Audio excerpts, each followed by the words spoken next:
Welcome back to Rewind of the Living Dead. I am Damon Martin. And I'm Patrick Guerra. And Patrick, this week we're reviewing a favorite horror film of a lot of folks because there is actually a new one coming out in a matter of weeks in May, starring one of the stars of Riverdale, Madeline Pesh, and directed by the great Rennie Harlan. We are doing this time the 2008 original titled The Strangers. The Strangers, yes, Damon, one of the favorites of the 2000s, released in May of 2008, and it stars, of course, Liv Tyler as Kristen, Scott Speedman as James, and many others that you may or may not know, but you definitely know this movie. It had a budget of $9 million and grossed $82 million at the box office. I would call that a big success. Written and directed by yours and mine's favorite, Brian Bertino.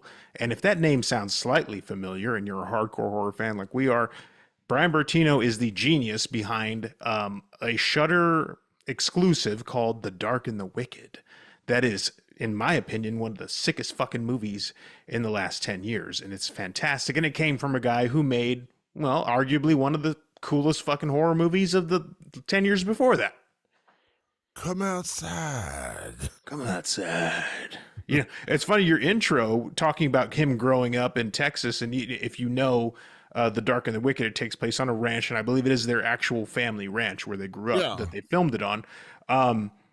Your intro talking about his inspiration for The Strangers feels very much like some of the events that go on in The Dark and the Wicked. And if you can go back and listen to our Dark and the Wicked episode, we absolutely love that movie, and I believe I made it one of my top movies of the year that it came out, or the year prior or something. I just cheated because I was like, this movie fucking rips, and I love it.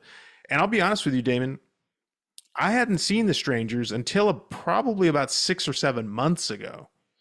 It's a movie I've always known about, and I remember the trailer when it came out in theaters back in the day, and I was like, wow, this looks pretty interesting. Like, I kind of want to check it out, and I just never did. It's just one of those movies that slipped through the cracks for me, but I knew that it was not only just like in horror circles very beloved, like in general, people were like, oh, that movie's really good. In fact, this last Halloween, that we had a Halloween festival at my kid's school, and you can drag me to that school maybe twice a year, and one of those is the Halloween festival.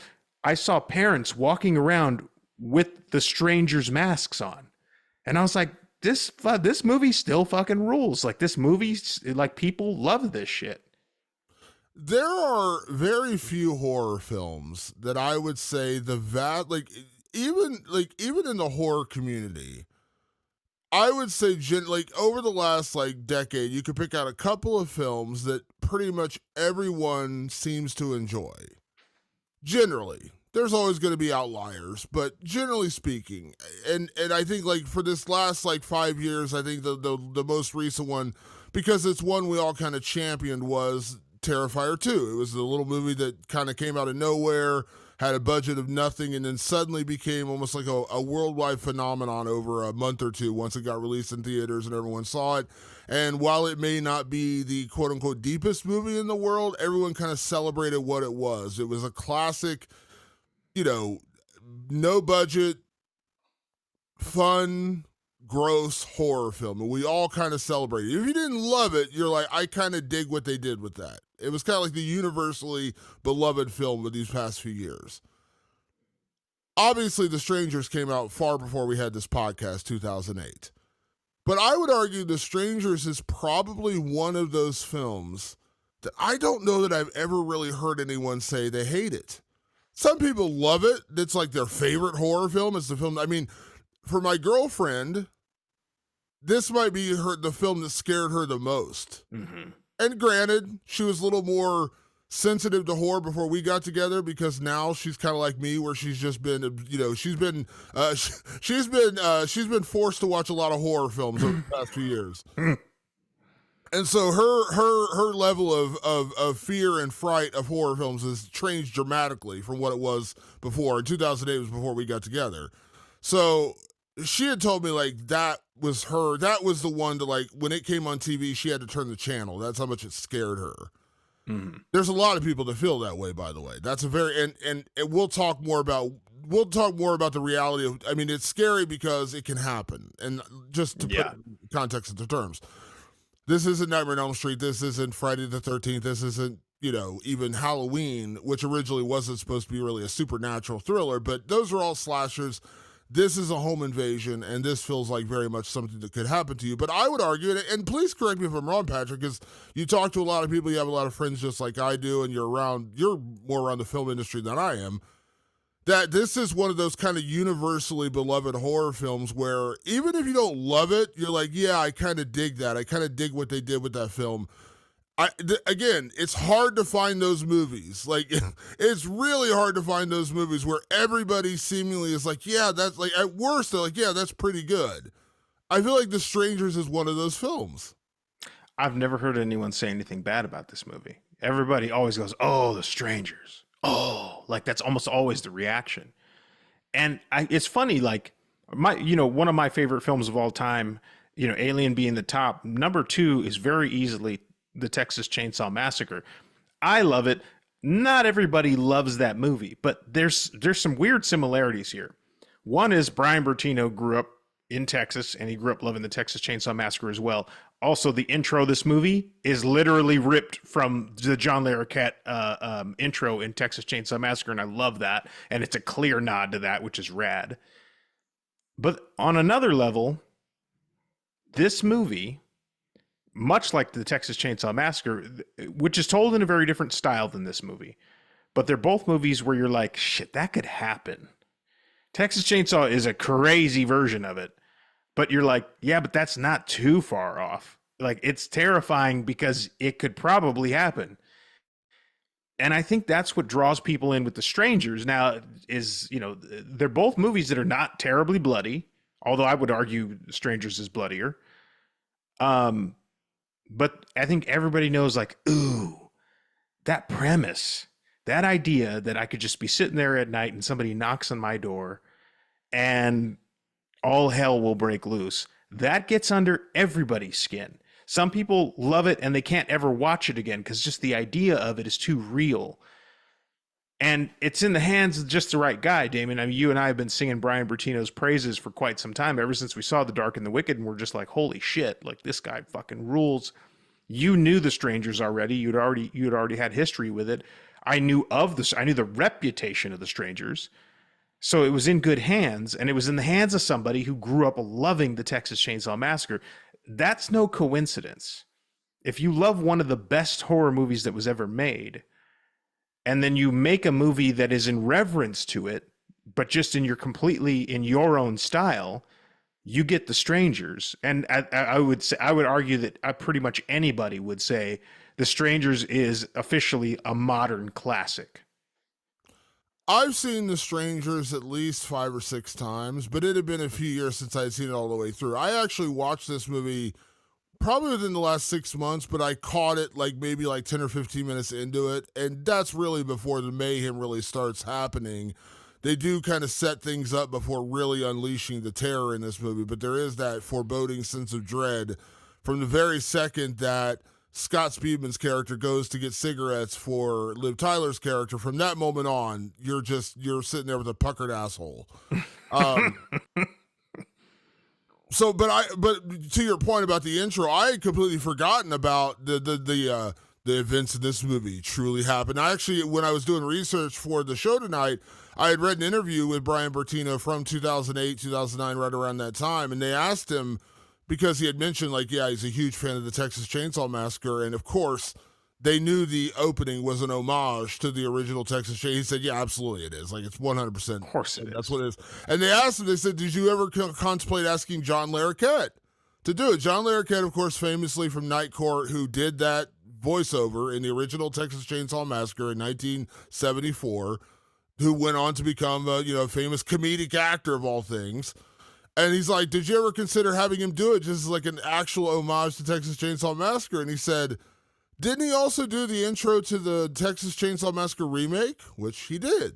They brought him back for that.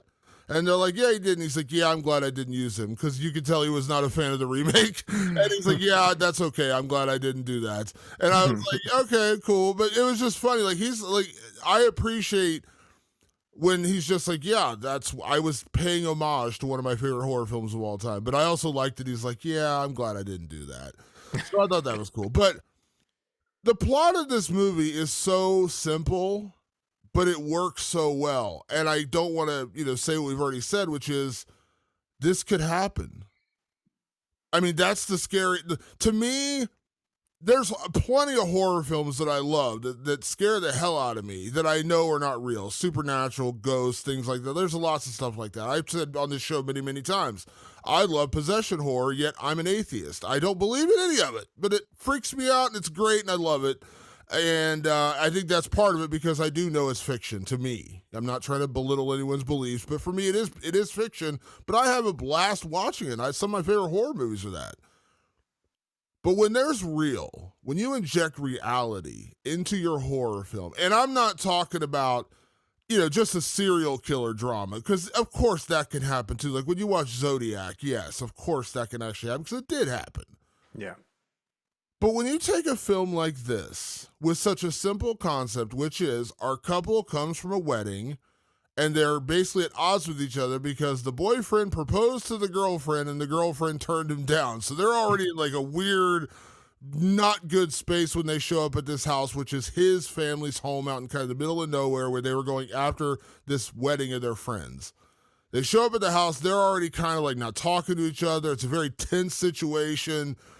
And I can imagine if you ask your girlfriend to marry her and she says no, that's going to really leave you in an awkward situation. So they go in the house. They're not really talking. They're just kind of like going, it's like going their separate corners. And they do start to reconnect a little bit. And then, she wants to smoke. She's out of cigarettes. And he's like, I'll go get you cigarettes. And they almost, so I forgot one part. I apologize. So they start getting back together, start talking. Then they start almost having sex. Like they're starting to full on have sex. Knock at the door. I think he says during that moment, it's like 4 a.m. Now, yeah, we can talk later about the decisions that are made in this movie, which, by the way, I want to be clear about this. They don't make a ton of really terrible, there's movies where they make terrible decisions. They really don't make a ton of terrible decisions. And even, again, a knock on your door at 4 o'clock in the morning, I would imagine a lot of people, maybe more in modern times, maybe not in 2008, but in modern times, maybe be a little more suspicious of like, why the fuck is someone knocking on my door at 4 o'clock in the morning? But again, even that, I don't think that's out of the realm of possibility. You would open the door and say, can I help you? Like, what's going on? Because, you live in the middle of nowhere. You're kind of imagining it's a small town. Like, who would actually be out there? Knock on the door, open the door. Someone says this, I can't remember what the name was, but like, is so-and-so here? And they're like, you must have the wrong house. Okay, and they just kind of like stand there very creepily, and then they close the door and they open it again, fix the light, and they're gone. Okay, creepy, but it's over. They go back inside. Liv Tyler's character needs cigarettes. Scott Speedman's character says, I'll go get him. I know you're going to be like a wreck without your cigarettes, so I'll go to the store and get you cigarettes. And while he's gone, 3 intruders converge upon this house. And they start to terrorize Liv Tyler's character. And then when Scott Speedman's character come back, all hell breaks loose because it is a full-on home invasion. Now, that took me about 1.5 to 2 minutes to explain, but I promise you, the concept is a 30-second concept. It's not difficult. It is a home invasion. The setup of the marriage and the proposal not working, that's all really background filter to what is the story, which is a home invasion. And sadly and scarily, however you want to put it, a home invasion can happen to anybody, anywhere. Yes, this is isolated. This is in the middle of nowhere, so it's harder to reach for help. And, once they destroy the cell phones and they cut off the phone lines, you can't just run down to your neighbor's house. I understand this is a more unique situation, but if you read the papers, you look at the news, you look online, there are home invasions of every kind all across the world, all across the country, in the most populated areas in the world. This is something that could happen to anybody, and that in and of itself sets off the terror on a whole other level because this can happen to you. Yeah, I mean that's the grab. That's what grabs everybody. But Damon, it's an easy enough concept to understand. You could still fumble the ball. But we're dealing with a top shelf director here. Writer, too, by the way. Brian Bertino wrote and directed this. as we mentioned. What I saw on display this most recent viewing was a real mastery of pace, because there's not a lot going on in this movie. It's two characters in a house and three outside trying to get them. Sometimes they're inside, by the way. They play with that. This could easily get tired pretty quick. And I think the total movie, I think you said, was somewhere around an hour and 20 minutes or hour and 12 or something like that. Say, but when the movie came to the credits, because the movie runtime was an hour and 26 minutes, but when I watched it last night on HBO Max, which is where it's at, or Max, or whatever the fuck they call it now, it ended and I paused the movie because it was over. I mean, it went to the credits, it was over. It was an hour and 17 minutes. There's like 10 minutes left. I don't know if it's credits or specials or whatever, but basically an hour and 17 minutes is the runtime. Mm-hmm.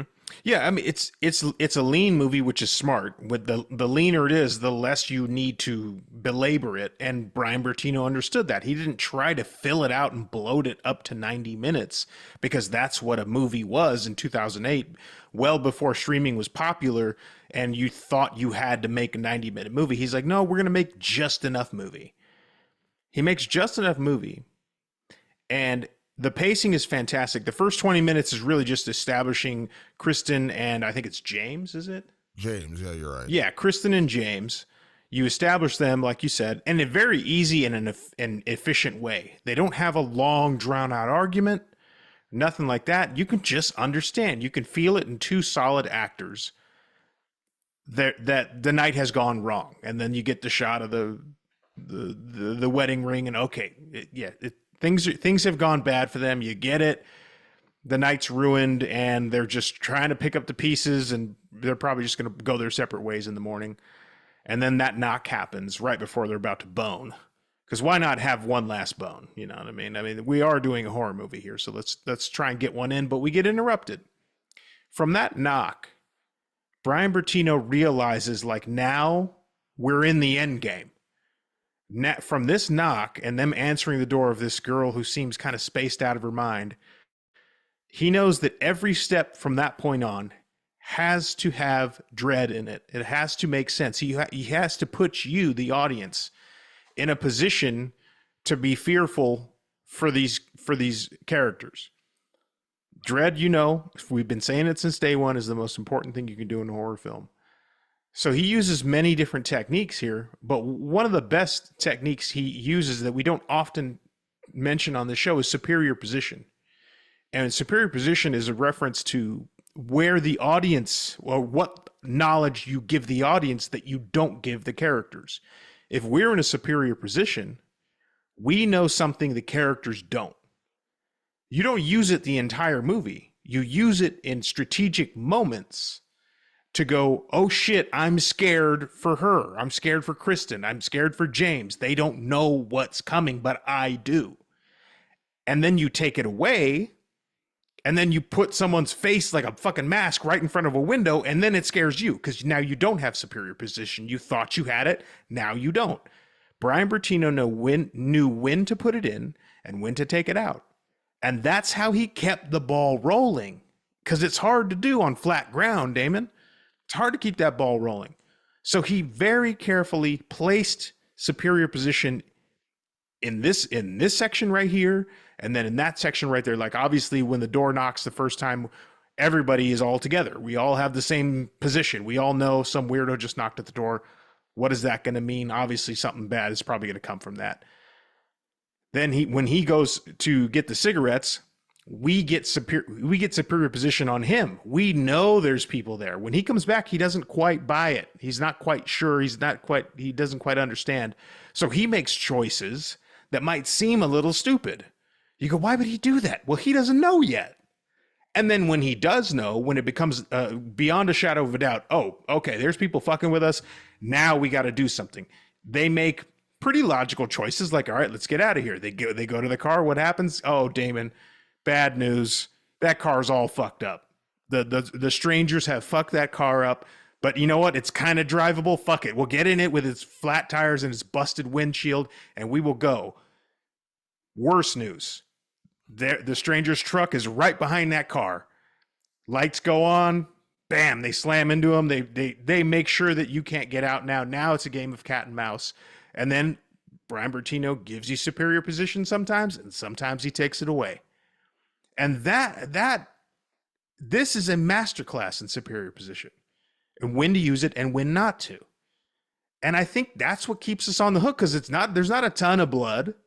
There's not a ton of gore. There is one great moment of gore in the movie, but it's about my perspective as the audience member. That is a key job to a good writer and a good director, is to know what perspective to give your audience for a movie this lean and this simple. It's masterful. This might be one of the, if I was teaching film class, and I certainly don't have any room to teach film class, but I'm just saying, if I was teaching film class, this would be a movie I would show students on how to truly create horror, how to create terror. You mentioned superior position. Let me give you two examples of that in the movie so people kind of better understand what you're talking about. The scene where Liv Tyler's alone at the house and she still doesn't really know what's going on. She's still kind of contemplating the fight that she had with James and what's going on in their relationship. And she goes to the window and she's looking outside, and we see the masked guy behind her, very casually walking behind her. We see him in the shadows. Creepy as fuck. One of the most dreadful scenes. He's just standing there staring at her. And then she turns around and suddenly he's gone. We know something she doesn't. She's in danger. She has no idea. But it's fucking terrifying when you see him just standing there staring at her, and he's just in the distance, out in the blurry distance. We never get like a clear shot of him. There's no zoom. There's no like he's holding a knife. He's just standing there. That's one. Two, James comes back. She's panicked, freaked out, hands bleeding. We got to get out of here. Something's happening. Somebody destroyed my cell phone. They've been in the house. She found the fire, the fire alarm. This is bad. This is all going bad. Smoke detector. It's all going bad. He goes out to get. He's like, oh shit! I left my phone in the car. He goes out to get it, and he's reaching over into the glove compartment. We see this hand reach behind him. Now you could think, is this Kristen? Or is it somebody else? But we see it creeping, and then you know it's not Kristen. And when it touches him and he panics and jumps around, turns, that's superior position. We see that hand. We know it's coming for him, and he doesn't know it. We're like, turn around, motherfucker, turn around. Then we Liv Tyler in the house. That creepy guy just standing there staring at her. We're like, oh my God, he's right behind you. He's right behind you. Then, as you mentioned, he switches it around to that great jump scare. One of the most iconic jump scares when she opens the window and the guy is literally standing right in the window staring at her. Holy shit. And there are some great jump scares throughout the entire movie. I would argue even one of the best jump scares is genuinely when they're hidden, hunkered down in the garage with a shotgun, and their friend Mike comes in to check on him because the door's all busted up, broken in. He was coming over to check on Jake. And by the way, sometimes horror films of a similar nature, they give you too much of like, we got to have more deaths, we got to have more blood, so we're just going to throw these other characters in here to die. This was smartly set up because in the very beginning, James calls Mike and says basically everything went to shit, more or less. And so Mike comes by to check on him, genuinely, because he was also at the wedding. He's like, I got to go check on my guy because he's brokenhearted now. His girlfriend turned him down. He's obviously busted up. This is a bad deal. He gets to the house, car's all fucked up, doors banged open, cut open, it's wide open, 5 o'clock in the morning, whatever time it is. Something's bad. So he goes in, he's like, what's going on? He sees all the shit all over the place. He sees this place is messed up. He knows something's off. He creeps around the corner and boom, head blown the fuck off. Oh, but you're missing a step though, because I'm glad you're bringing up this scene. It's a fantastic scene. Because what he does is he starts with some superior position where Mike walks in. Now, of course, we know there's strangers, so that's our first superior position. Part two of that superior position, as Mike walks into the house, you see masked guy with the axe rearing up. That's right. And so what does that do? That misdirects us. We think our superior position is, oh, he's going to get an axe in the back of the head because here's masked guy coming. And then he subverts our expectation. And as Mike walks up to that door, He gets shotgunned by his own buddy right in the face And that because Mike was prepped for the other guy, and he didn't know Mike was going to walk through that door. and that is the brilliance of that terrifying situation. As you mentioned, the guy behind you, that's where we're like, turn around, dude. He's right behind you with a fucking axe. And then it's the great jump scare when he turns the corner and you just boom, blows his head off, and you're like, oh Jesus. It is one of the greatest mixes of horror, because we talk about this all the time. Like, some horror films that have potential lean way too far into like jump scares, and it just becomes predictable, and that's all they have in their bag of tricks. Now, can it work? Can it still be effective? Of course it can. I like jump scares. Everyone in horror probably at some point or another should enjoy a jump scare. But a film like, let's say, The Blair Witch Project, which does have a couple of jump scares in there, but it's just this foreboding sense of dread. And as you said, we all know something bad's going to happen. We don't know what's going to happen. We know something bad's going to happen, and it just keeps escalating and escalating and escalating. And then it finally careens into the freaking, into the death trap when they go into the house and you see Mike in the corner, and by then your head's spinning and you're like, oh my God, this was just all leading to this moment where we're all gonna die. The Strangers does this 10 times over. Jump scare, jump scare. You see the guy with the axe. You see him standing behind her. You see the hand creeping towards him. It is brilliant, epic storytelling in a very simplistic format. They don't overdo it. There's not a ton of dumb dialogue. There's not extraneous characters just thrown in there. Like, the couple from the wedding don't show up at 5, because who the fuck is going to show up at 5 o'clock in the morning at a random house?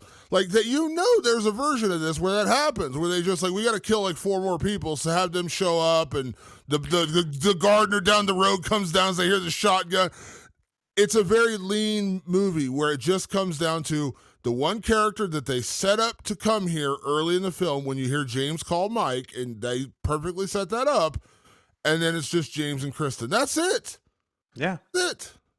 It's so simple. And then, like, I think probably the most questionable moment of the whole movie is like, there was a point where he was like, I'm going to make a run for it and go try to get help. I was like, dude, no, you wouldn't leave her alone. Like, that was the only thing that didn't make sense. And I don't know if you picked anything up that made that make sense, but to me, that's the biggest, like, faux pas in the whole movie. As the only thing I can criticize is like, why would he leave her? But it breaks them up. It separates them. You figure, okay, well, he's going to run down the street and try and find somebody. But why the hell would he leave her alone there? Like, she's not going to be safe with those 3 maniacs out there. But then she tries to make her run for it. And what is she doesn't know the lay of the land. They establish that very easily in that first 20 minutes, that this house is new to her. Everything is there. She runs out and she runs into a ditch. Damon, you're from the Midwest, or the East. Houses have ditches, okay? Because lots of rain comes around. You got a big ass ditch. She goes into that ditch and she fucking rolls her ankle. I can't begin to tell you how many women I've known in my life who roll ankles. My wife twice. So she rolls her ankle. That slows her down. Now she becomes a wounded prey, and they're going to toy with her. And by the way, we're talking about our main characters here. We don't ever really switch positions to the strangers necessarily. I think maybe once or twice, but they are truly just toying with them. They are truly just fucking with them. And then you go, well, what's the fucking end goal here? Like, really, what is the end goal? And and we expect as audience members that somehow our people are going to get out of this. How are they going to get out of this? Damon, they catch them. The strangers catch James and Kristen. They tie them up, and 2 great things happen here, and I love this. This is a testament to Brian Bertino's storytelling prowess. They're tied up on chairs, and they're facing these 3 strangers, and she's wearing the ring. Right? He told her earlier in the first 20 minutes, "Hey, just keep it because I can't return it anyway. That's not a big deal." She's wearing the ring, and they lock hands, and in that moment you're like, they're together. How poetic, but probably for the last time. And this is almost a symbolic way of saying, like, we're going to die together. Like, I'm holding this ring and I'm holding your hand. And yeah, we were about to break up but now it looks like we're going to spend our last moments together. And you're like, but they're going to get out, right? Damon, he does the best thing ever. Okay, this whole movie, the strangers have been in these weird doll masks. Or the tall man is in a weird bag head thing. What do the strangers do? They remove their masks. It caught me on this viewing. I said, the only reason the stranger's going to remove their mask is because they want you to see their face, because it's the last thing you're going to see before you die. Because otherwise, why would they hide their face all night? They're hiding their face all night to make sure they can get you. Once they get you, they're going to tie you up, make sure you can't go nowhere, and then they're going to take their masks off, and that's the last thing you're going to see before you die. They didn't have to say it. They didn't have to explain it. Nothing. In the visuals, I learned a lot about the strangers in that moment. I learned about how they operate without ever having to explain anything. This is why I get frustrated at movies that do. We just talked about Abigail recently.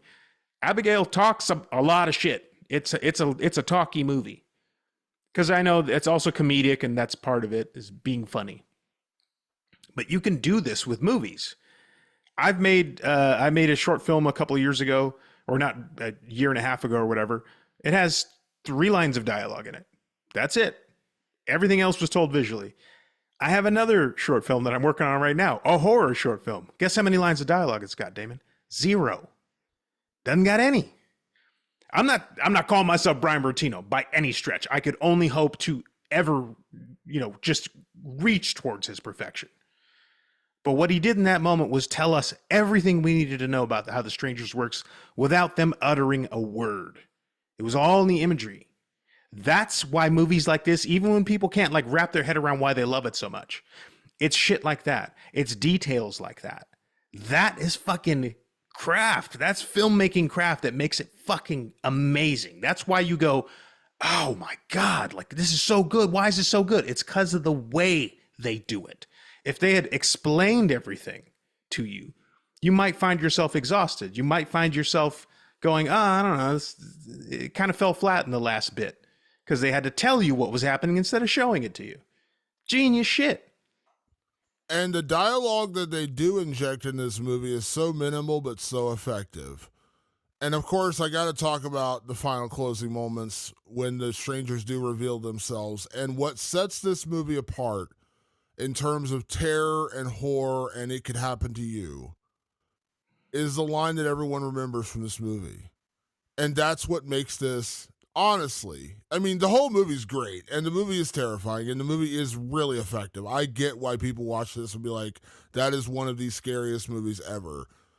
For a couple of reasons. One, because what we've talked about, the different types of horror that he injects in this, from the jump scares to the superior positioning, all the things we've already talked about. That's one piece of it. The reality that this could happen to anybody, which it does, sadly, in this world. We know home invasions are a reality of the world we live in. It could happen. But perhaps what sets this movie apart from anything else, and what makes it so utterly terrifying, is that final moment in there when Kristen is begging for her life, and she says, "Why are you doing this to us?" And the girl kind of cocks her head and just says, "Because you were home." We all want a reason, Patrick. We all want a motive. Everybody does. For whatever happens to you in life, I mean, random shit happens to us and we want a reason. I don't want to turn this into a religious debate. I'm not trying to spin this, but I think part of the reason why we are so obsessed with where we came from is because we can't fathom the randomness of creation, meaning there was a big bang and little cells became multiple cells, they became multiple cells, and over millions of years, we evolved into humans. That's a really hard concept to swallow, that it's just random, chaotic things happen. No one wants to accept that. And it's just like when you get into a car accident and you point the finger at the guy who did it, your immediate reaction is, why did you do that? You're not thinking, he didn't see you coming, or he just turned the wrong way, or maybe it's an older person and they just, we don't want the randomness of it bugs us. We need a reason for why things happen to us, or why things happen in general.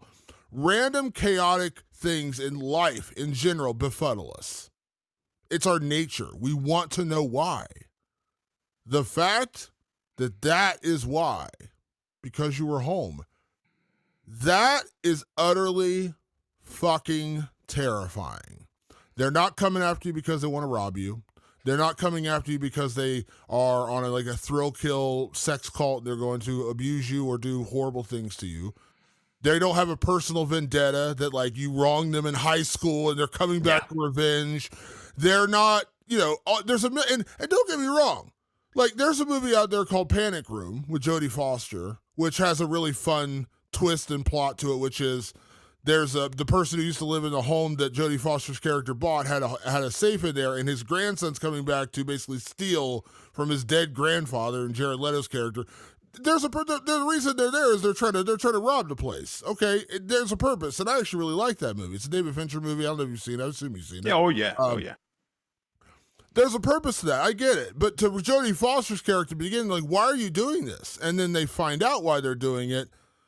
And that is the catalyst for the rest of the movie. But I love that. There is a catalyst. There's a reason behind why it happens. But this is so utterly terrifying because there is no reason. They didn't come at you because they have a personal vendetta. They didn't come at you because they want to rob you. They're just doing this because you were here. You just happened, the randomness of you being here on this night, in this home, in this location, and now this is happening to you.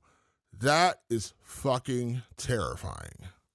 It is, because you then in that moment you realize, well, I'm going to die for no reason at all. I could even accept the fact that James fucked this girl a long time ago, and now she's come back for revenge on the night I happened to turn him down. How poetic would that be?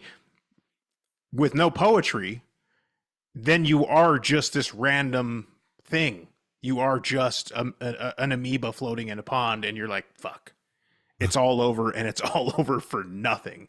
And it's so weird how they use that in the trailer. And we talked recently about Abigail using the trailer to completely spoil the whole movie. They use that line in the trailer, and for some reason, and help me out, Damon, because maybe I've used up all my juices here. It doesn't bother me that I knew it was coming. I don't know why this movie is the exception, but I knew that was going to be the answer all the way to the end. I mean, I didn't truly, until I watched the movie, I didn't truly know the end, but I was like, they're going to say that. So, is it going to have impact? And it has all the impact it needs. And I think it's because it's an incredibly well-crafted movie, but I'm curious for you. I know you at the time back in 2008 saw the trailer for sure. Did it ruin it for you when you finally saw the movie? It didn't. And I'll be honest, when I got ready to do the podcast tonight, I made the opening that you heard, on the podcast version where you actually hear the little 30-second trailer. I had kind of forgotten about that. And that's how it didn't affect me, because I don't remember that. I don't remember it clicking in my head. I remember the scene in the movie vividly, but I don't remember the trailer doing that, and I certainly don't remember it ruining it for me. And I think it's just because this movie is so masterfully crafted, story-wise, visually, acted. The whole thing has worked so well that by the time you get to that final moment where she's just begging for her life and saying, why are you doing this to us? And that girl just says, because you were home. None of it matters. The trailer doesn't matter. None of it matters, because you're just like, because the impact is so brutal. It is like getting smacked in your head with an aluminum baseball bat. It is just so remarkably scary, and just it because again, I don't want to keep saying it, but we all want a reason. And that is the worst reason. That is the most horrific reason. Before you get stabbed in your gut with a butcher knife several times, is what happens to James and Kristen right after that. That's your last thought. This was for nothing. Yeah. I didn't do anything wrong. I didn't wrong these people. I didn't have this coming. Yeah. I wasn't rich and they were trying to rob from me. Not to say it justifies it, but at least in death, like what they were there for. That's the skit. That's why, like I said, the randomness of things in general scares us. Yeah. And that line, as I said, I don't remember it in the trailer, and I know I saw the trailer. I know I did. But when I saw the film and that happened, it hit me like a ton of bricks right over the head, because not only can this happen, sadly, we know this actually can happen. And I tell you what, man, I live in an apartment, and like we have security doors and everything, and we're pretty, like, I have, like, I take like extra. I'm not gonna tell you what all I do, but I take extra care for security in my house. I'm always been that way, weirdly paranoid. I just always have that. But in that moment, you watched the movie last night. I've seen this movie like 5 times, 6 times. Even in the moment, I have sliding glass doors behind me. I was like creeping around, looking behind me a little bit, like, could somebody be back there? Because that's how effective this movie is. Because A, again, it could happen to anybody, and it can. But then B, when you get to that finale of, like, not only can it happen to you, but it can happen to you for this, which is nothing. Yeah. No reason. You did nothing wrong. You didn't cross anybody. You didn't fuck anybody over. They're not robbing you. They're not stealing. They're not doing. You did nothing wrong. Yet you're the victim of this because you were home. Yeah. Nihilistic. Oh, do I love that? I love a good nihilistic ending. It's just, that's the kind of shit I get up for in the morning. But I know it's funny because I know a lot of people in horror actually like fun stuff. You know, the Abigail, I keep bringing that up, but it's a great example. Because it's fun, people almost like it more. Because they're like, hey, this was just fun. And that's kind of what I want. Even though I'm way into horror, I like fun. Not fun. The Strangers is not fun. It's a bleak ending. It's a super, super bleak ending. And that's the kind of shit I get up for. That's the kind of shit that gets me excited. Well, that subverts your expectations, because we're so used to, a horror film still giving us an out. Yeah. Sally got away from Leatherface. She did. Like, as awful as everything that happened to her brother and her friends, and even her getting, tied to a chair and basically taunted, and they're trying to get Grandpa to smack her with a fucking hammer, she eventually gets away. And in the end, Leatherface saws his own leg. She jumps in the truck and she gets away. Sally gets away. Laurie Strode gets away. Nancy Thompson hypothetically survives. We're used to that. Everyone else can die. Johnny Depp can get pulled down into the bed and blood can go flying like a geyser into the sky, but at least Nancy made it out. We are conditioned as horror fans to do that. We talked about one of our favorite movies we've reviewed on this podcast is The Descent from the great Neil Marshall. And there's 2 endings to that movie. And we talked about it. The version that made it out into theaters and is now on Blu-ray and DVD and every version you'll see on Showtime, HBO, wherever they're showing it, is the version where the one character has like this nightmarish vision, but then in the end, she's the one who gets away. She escapes through the hole, she escapes the creatures in the cave, and she gets out and she makes it out alive. She has a very scary moment in the end in the car. She's having like a hallucination, but the idea is that she gets away. The original version is much more nihilistic, is much darker, which is all that happens. We realized she never made it out. This was all living in her own head. And then we realized that she basically is trapped and she doesn't get out and she dies. And I didn't believe, I can't remember the exact wording we said, but we both agreed that was the better ending. Oh, yeah. I'm not saying I'm like I'm sadistic and evil, but that's not the ending that we're used to getting in horror. We are used to getting one person makes it out. The final girl. That's a huge trope of horror, is the final girl. Movies like this, I guess technically Liv survives. I guess Kristen she does. I mean, what we know is that she's not dead in the very end. That's all we know. We don't know if she's clinging to life or what. Yeah. Yeah, but the idea that you don't make it out of this, the idea that not only do you not make it out of this, you don't get your happy ending, and you did it for nothing. That is just so dark and bleak and horrific and scary. I mean, it's really scary, and that's why this film works so well. Because as great as this film is, Patrick, if Kristen ran and got away, James died, Mike dies, everything else is the same, but Kristen gets to run away. Totally different movie. Totally Totally different different movie. movie. Yeah, I think it would have been. It still would have been a good movie. You'd be like, okay, cool, good movie. With that ending, you're just like, ooh, like it sticks with you. I think that's the difference, right? I think that is now that I'm thinking about it, that is the difference. Is that it sticks with you because it didn't work out. Like as far as we know, we have no, even by the way, best case scenario, Kristen does live, but she's traumatized for the rest of her life. It's kind of like the end with Sally Hardesty in Texas Chainsaw. She lives, but at what cost? My God, she just went through a literal Texas Chainsaw massacre, covered in blood at the end, laughing hysterically. So she will probably never recover from that. Like, or she, even worse, Damon, she will have the fate of being in Texas Chainsaw 2022. That's a worse fate than death. But that's what you are left with Sally. And so in some way, shape, or form, there's no good ending, even if Kristen does live. So there's something about that that's just so it's such a gut punch. Yeah, I mean it's very much what we loved about the 2018 Halloween when they retconned everything. And even though I do love a lot of the Halloween sequels, especially the ones with one of my favorite horror queens, Danielle Harris, when they did the 2018 Halloween, and you see that basically the version of that Laurie Strode is that she never recovered from that night. Like, yeah, she made it out alive.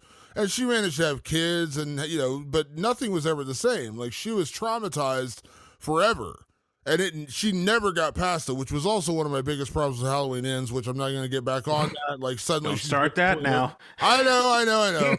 But part of the brilliance and part of what we loved about the 2018 version is because you're thinking to yourself, this is 40 years later. Yeah, if some mass killer comes through and kills every friend you ever had in a giant butchering on one night and nearly kills you as well, you're gonna be fucked up. You're not gonna just get past that right away. Now, do some people cope and move on better than others? Sure, but if you never got past that night, if that traumatized you from that moment to the end of your days, would I be surprised? No.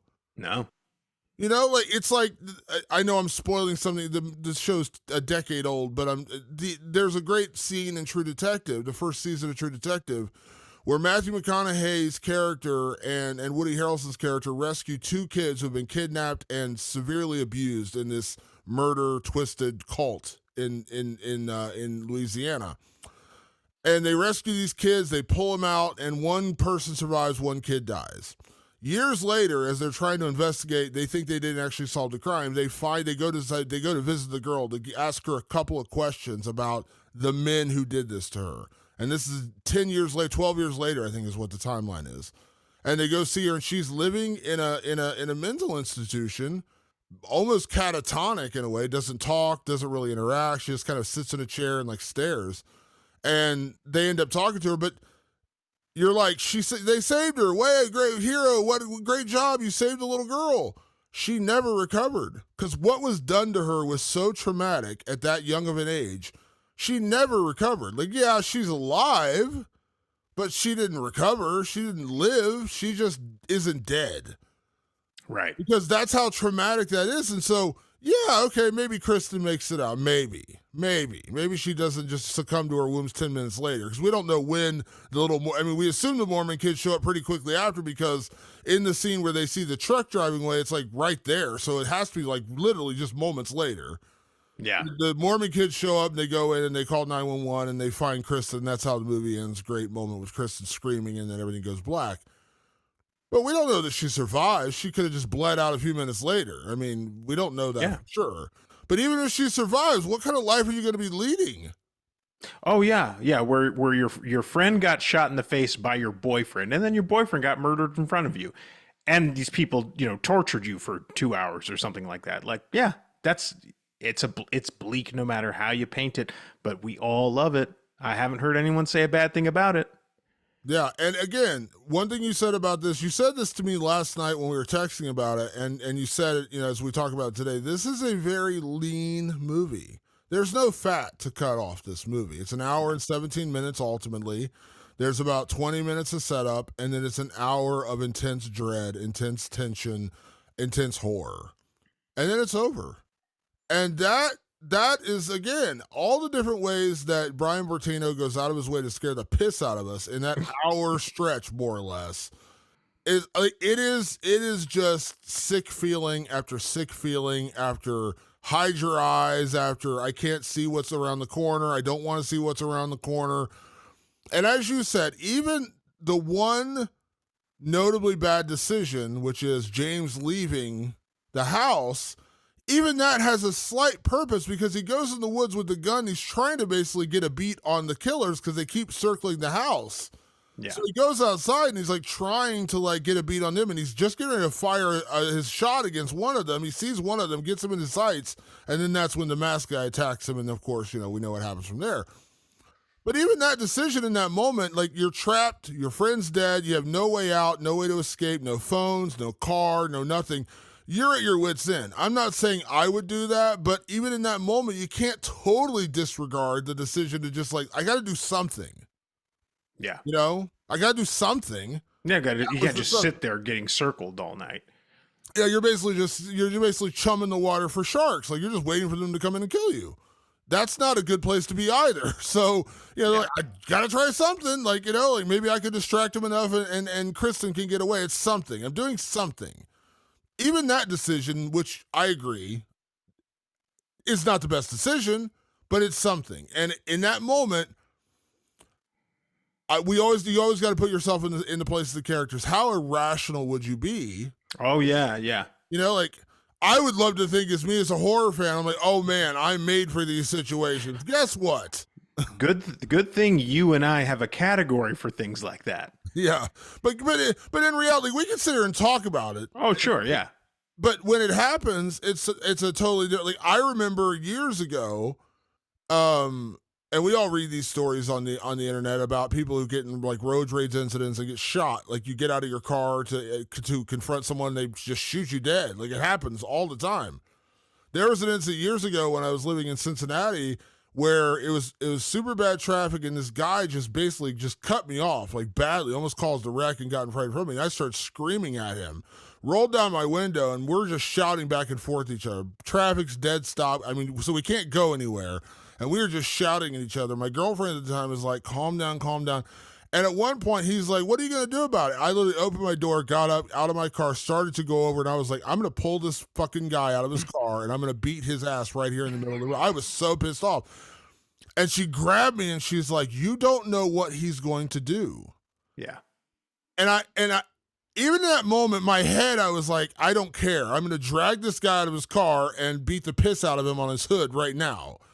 But when she said that, just because she said it, it calmed me down enough to say, because she's here, I'm going to, I don't want to cause a scene. She's scared for me, so I'm going to let it go. Thank you, girlfriend of the past, who saved me in that moment. Because if she hadn't been there, I pretty much guarantee I would have flung out of that car, I would have grabbed that guy, and who the fuck knows what would have happened. I could have gotten shot and killed. That's an irrational decision. I like to think of myself as a pretty rational guy, but I was so angry and just enraged in that moment that I was like, I didn't think straight. I didn't think, oh yeah, that guy could have a fucking revolver in his hand right now waiting for me to approach his car.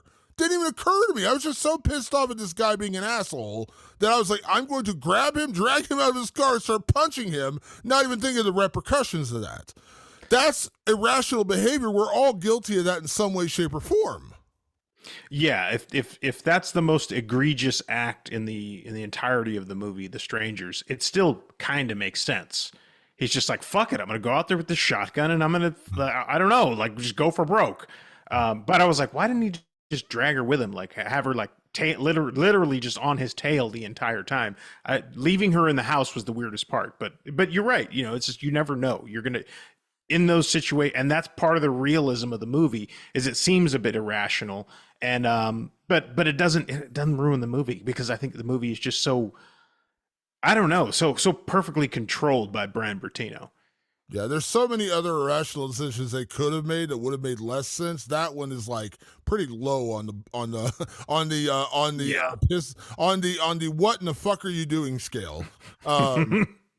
Now, Patrick, I want to talk, before we get to categories, I want to talk about two things in particular. One, this movie came out in 2008. Now, home invasion thrillers, home invasion horror is not necessarily new. There's versions of this. I mean, again, Brian Bertino said he was at least partially inspired by the Manson family, which was a home invasion. It's Yeah. exactly what it was when they broke in and killed Sharon Tate and her friends and Mary and I can't remember what together the LaBiancas, the grocery store owners in L.A.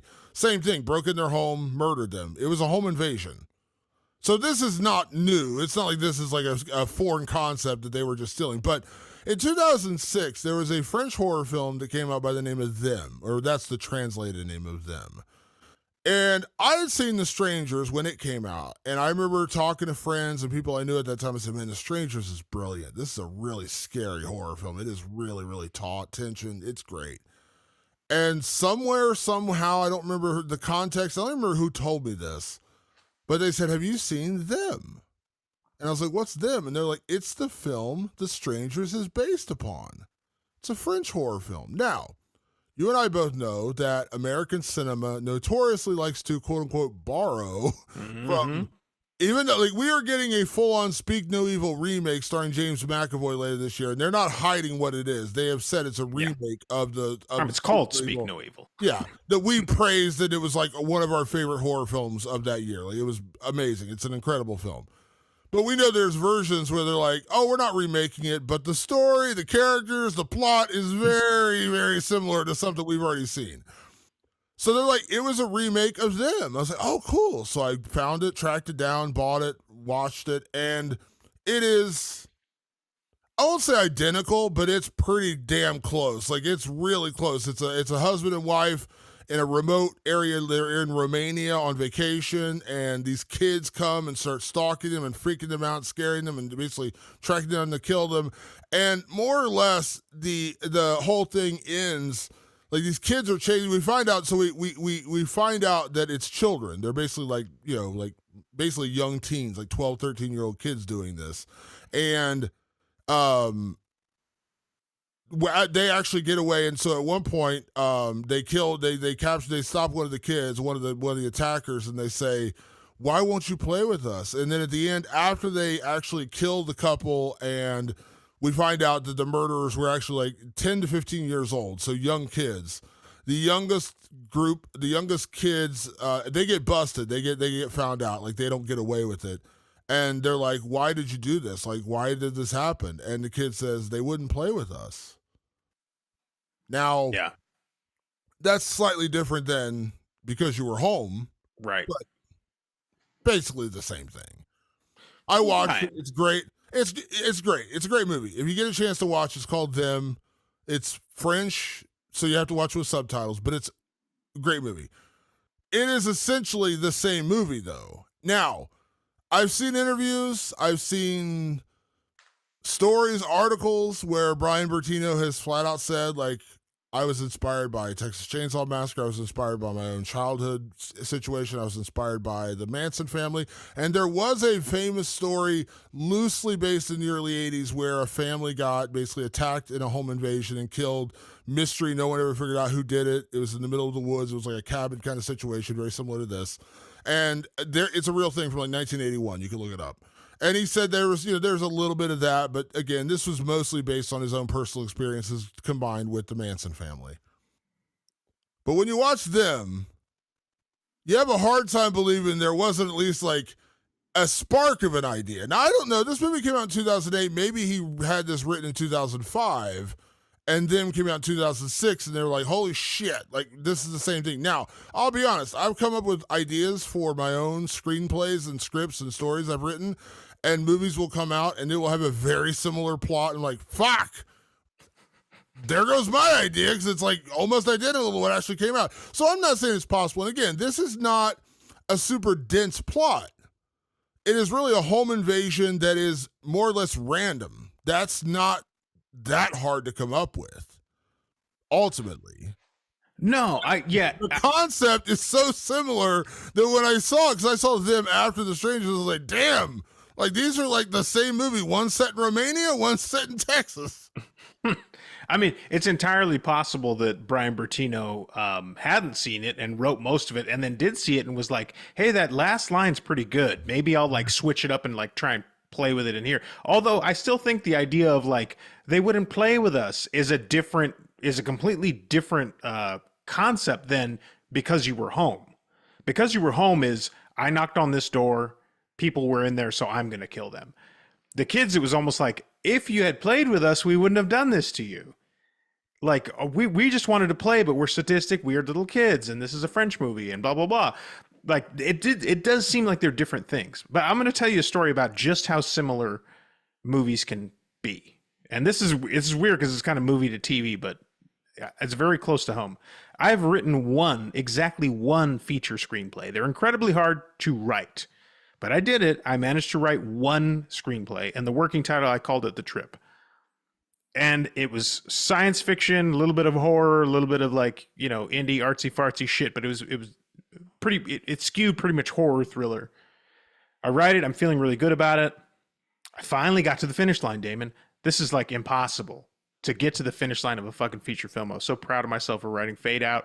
I had about 97 pages worth of a movie. Not saying it was good. I'm just saying I had it.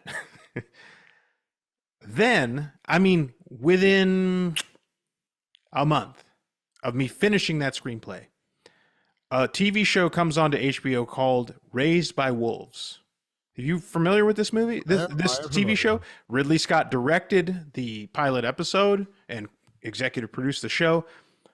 It is my script, as if somebody ripped it completely off my laptop. I didn't tell anybody about the script. I didn't tell anybody about what was going on in the script. Nobody involved in that production has anything to do with me. And I think Raised by Wolves might have even been based on a book or something. I'm not sure. To the point, some of the characters had the same names. Like I could have had a case, right? Like I could have gone, hey, I think they ripped off my script, except I know for a fact I shared it with no one. There's no chance anybody saw my script. There's no chance. And if it is based off a book, they could have gone, hey, he's just ripping off that one book called Raised by Wolves. It can happen. It can totally happen where something is so damn similar to the point the names are the same. I was like, are you kidding me? They have the same names. But I'm just saying, that shit happens. It does, and that's why I said it is weird because they are so similar and the stories are so similar, and even though I understand what you're saying, they're different and they won't play with us, but it's the randomness of what I'm getting at. Sure, they wouldn't play with us versus you were home. It's very similar in terms of there's no reason for this happening. Yeah. They didn't come over. They didn't come over hey, you want to hang out and watch movies? They're no, get the fuck off our porch, and then they come back and kill him. They just start fucking with him, and then mayhem breaks loose, and that's why they do it. So yeah, but again, you're absolutely right because I've had that happen to me. I don't have a specific you're Raised by Wolves situation, but I've absolutely had full-on outlines of stories that I'm going to write this story. And I've written the outline, I've written the beginning, the middle, and the end, and I'm starting to work on it as a full story. And then, maybe it fades away. I do other stuff. Life gets in the way. And then maybe 6 months later, I start to revisit it. And then some movie comes out, some book drops, some TV show comes out, and it's so eerily similar. And again, maybe the beats are a little bit different, but the concept is the same. And I'm sitting there thinking to myself, what the fuck? Now, one part of me gets confident because I'm like, hey, I must have had a good idea because they did put it on TV. But then the other part of me is like, fuck. Somebody literally came with the exact same idea. So, yeah, you're not wrong. And again, while it is eerily similar, and when you see them, you're like, damn, this is really similar. The reality is what we can praise about The Strangers is that it is a very simple, basic concept. So when you really think about it, would it be that hard to just duplicate it? Because a home invasion in the middle of nowhere for no rhyme or reason, that's not that complicated. That's what we're celebrating about The Strangers. So for that to have happened a couple years earlier in Romania, okay, like I said, it's just when you watch them, you're like, how did they not know about each other? It's like, how did you not see this and at least have it influence you a little bit? But you're right. The reality is they are very simple, carved down stories that aren't overly complicated. And when you do that, when you get it down to that basic story, it's not anything, it's not the usual suspects. It's not like Kaiser Soze comes out at the end and you're like, holy shit, you just ripped off the usual suspects. It's not that. Right. It's not Gwyneth Paltrow's head in a box. It's not that complex. It's a home invasion for no reason. Yeah.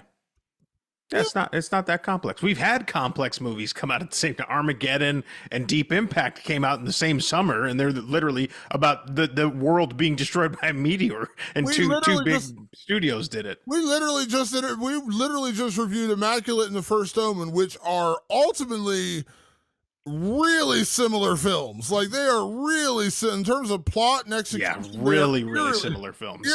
And they came out a week apart. Yeah, they were literally released back to back. Yeah, so it happens. It does, because we did a whole section. You see on our Instagram page. If you didn't hear the whole episode, like we clipped the episode where we're like, it's kind of fucking freaky that these movies are like both, and they're both good, by the way. Immaculate and First Omen are both good movies, but they are very eerily similar. So yeah, like in the moment though, when I watched them, and it was probably like 6 months after I saw The Strangers, and I got on like a DVD and I watched it, I was like, Jesus Christ, like the same movie. Yeah, well, imagine if I'd have released my movie right at the same time as Raised by Wolves. I'm like, shit.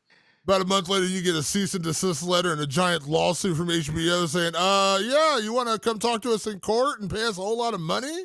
Yeah, Ridley Scott hates me, and he directed my favorite movie of all time. Yeah, this works out great for me. Yeah, it works out great. Now, one last thing I want to get to before we get to categories, which is part of the reason we are reviewing The Strangers right now, beyond it being a brilliant film, and it is excellent, and we want to talk about it anyways, is that coming up in a few weeks, or a couple weeks actually, there is a new Strangers dropping called The Strangers Volume 1. I mentioned it at the top of the show, with Madeline Pesh, who was, of course, in Riverdale, and it is directed by Rennie Harlan, who, of course, directed Nightmare on Elm Street Part 4. He directed, did he direct Die Hard 2? Yeah, he directed Die Hard and Cliffhanger, yeah. Yeah, Die Hard 2, Die Harder. I think he directed Die Hard. The original was John McTiernan. Oh, that's John McTiernan. Yeah, that's right. Okay, yeah. Die Hard 2. He did Die Harder. Die Harder. A great film. I love Die Hard 2. Yeah, it is good. Rennie Harlan is directing, but here's the concept. It's a trilogy. Yeah. Now, you did a little research on this, Patrick. Can you lay this out for us a little bit about these Strangers films we're about to embark upon? So, I bet when this was first announced, the horror community had a very similar reaction. Cool, a new Strangers movie. Wait, it's a prequel? Cool, Rennie Harlan's directing it. Wait, it's a prequel? What we all know and love about this movie is that we have no fucking idea who the Strangers are. Why would we want a prequel? Now, there was a sequel. I never got to see it. The Strangers Pray at Night, I think, was the name of the sequel, which I heard mixed things about. Like, critics liked it, and fans actually thought it was not too bad. And it was just kind of a continuation of their little murder spree.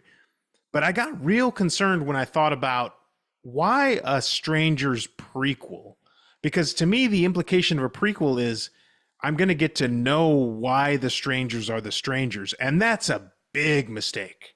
To me, that is the most egregious mistake, because the best part about this movie, The Strangers, is the randomness of it all.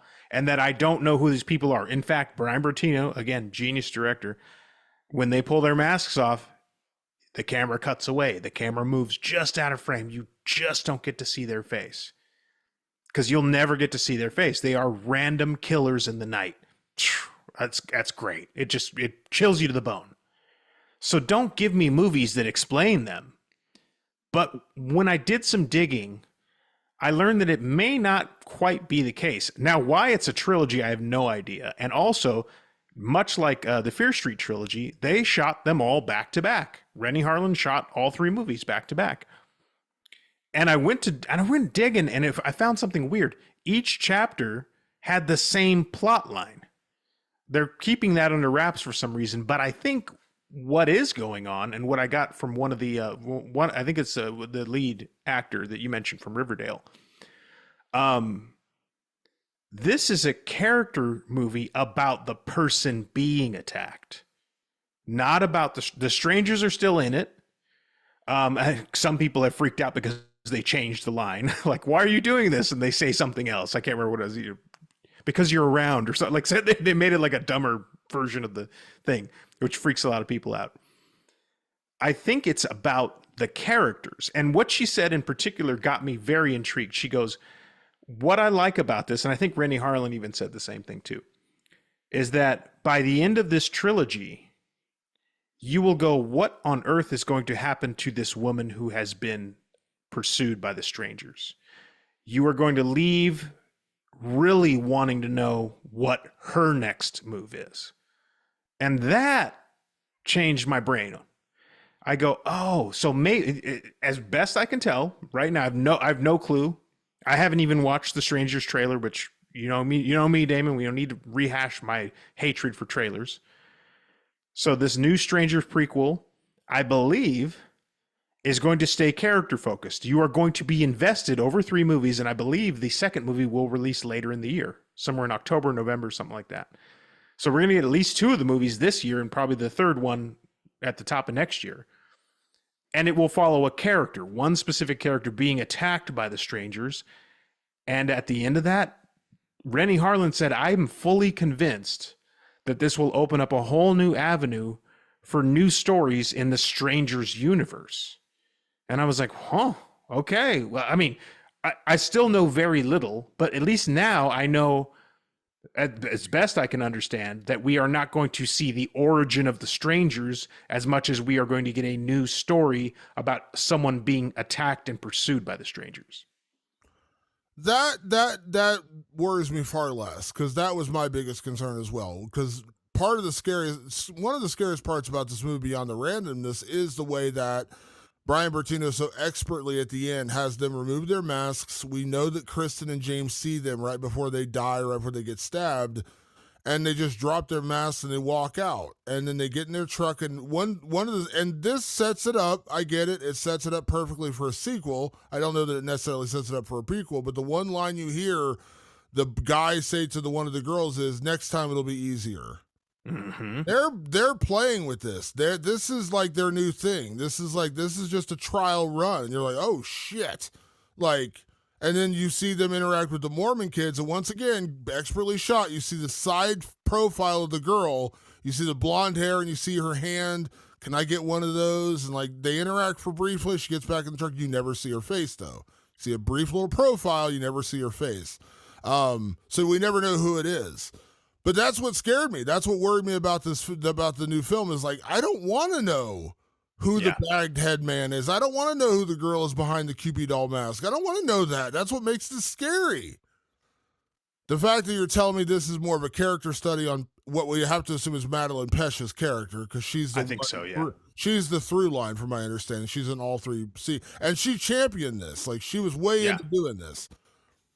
I'm intrigued, because in theory, doing more Strangers films, and as long as you can make them effective and you're not just doing the same thing over and over again, it's a home invasion and you just try to use the same tricks over and over again that will just eventually get tired, that would ruin it. But you could make a couple of these in similar-ish formats and still be a fun, creative movie, because a home invasion with no rhyme or reason to it could still be scary. Now, maybe the big twist at the end of, like, because you were home, that loses a bit of its effectiveness, because we already know why they're doing it going into the movie.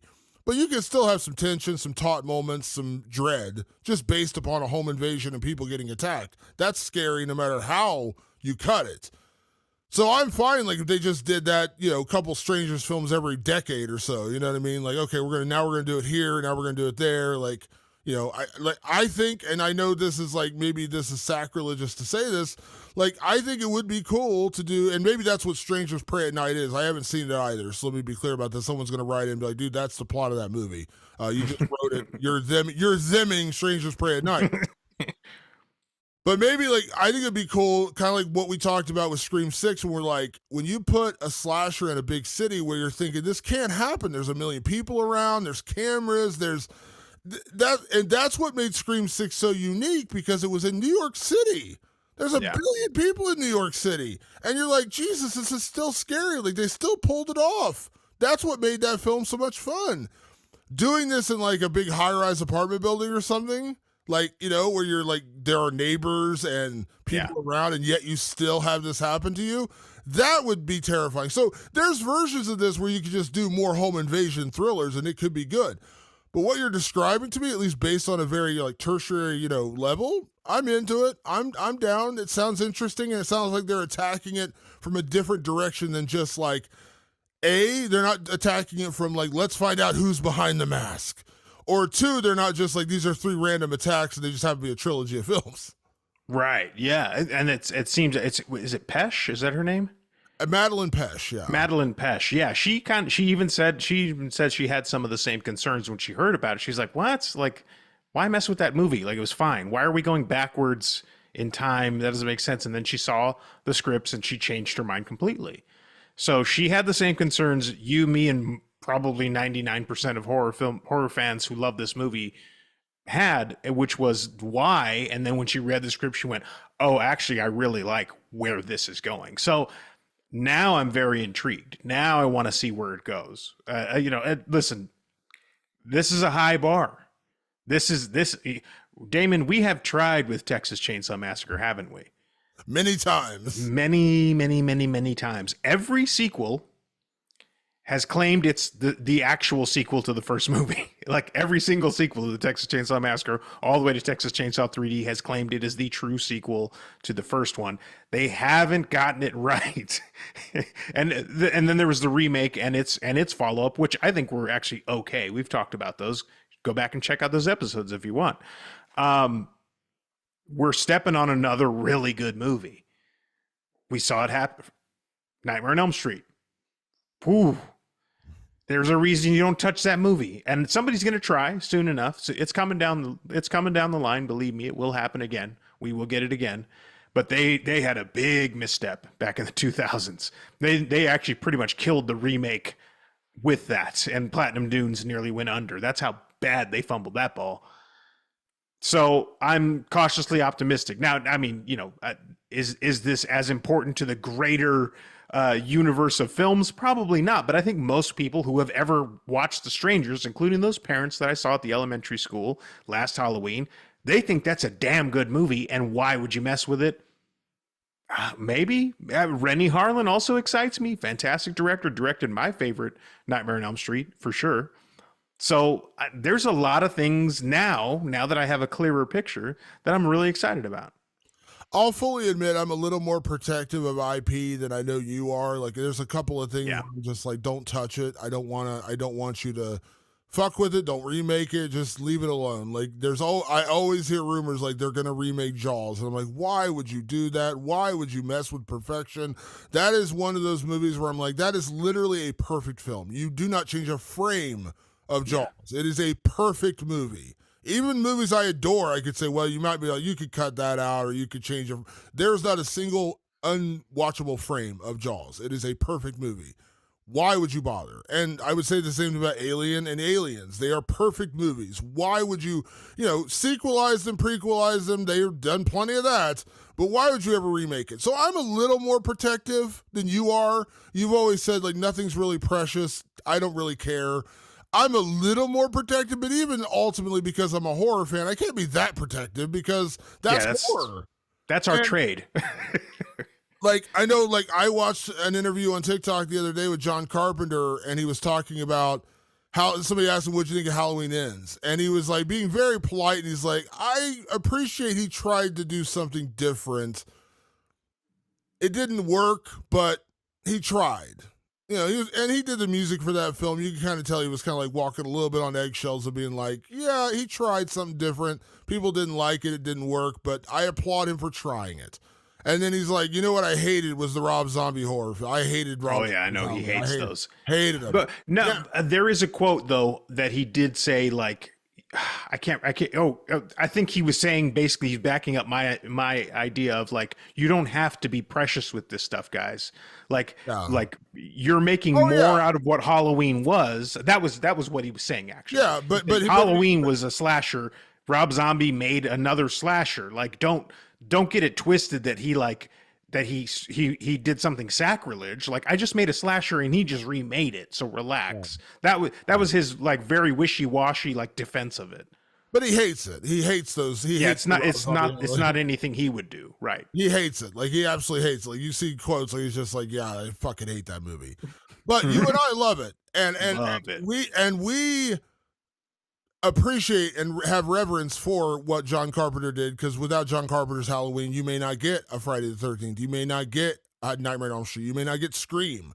There's a million films that follow the Halloween formula from 1978. Everyone talks about that as like the most iconic slasher, even though I know we had this slight argument years ago about Texas Chainsaw Massacre. I still don't really consider it a slasher. I know it kind of is, but I put it in its own category. I'm not going to rehash that conversation, but Halloween is like the one. We all know that. That's like the most iconic. Even if you don't love it, you have to respect it.